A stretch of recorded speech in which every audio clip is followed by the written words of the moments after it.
नमस्कार बाल दोस्तों।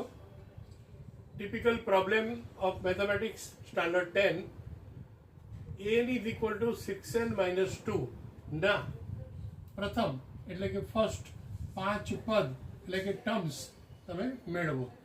તો અહીંયા આપણે 5 પદોમાં 1 2 3 4 5 આવા કમ્પાર્ટમેન્ટ કરી નાખ્યા।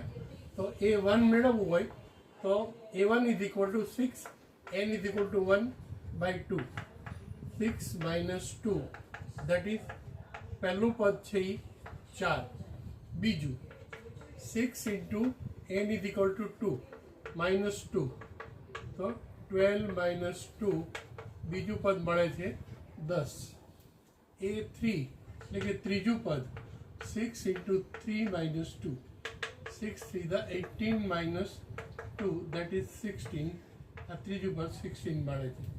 ચોથું પદ 16 into 4, 6 into 4 minus 2, 24 minus 2 that is 22, અને પાંચમું પદ 6 into 5 minus 2 that is 30 minus 2 is equal to 28।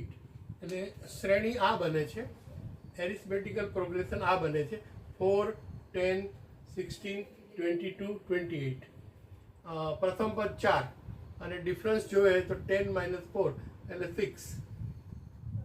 બાળકો જો સમજાણું હોય, ગમ્યું હોય તો પ્લીઝ લાઈક કરવાનું ચૂકતા નહીં। Thank you.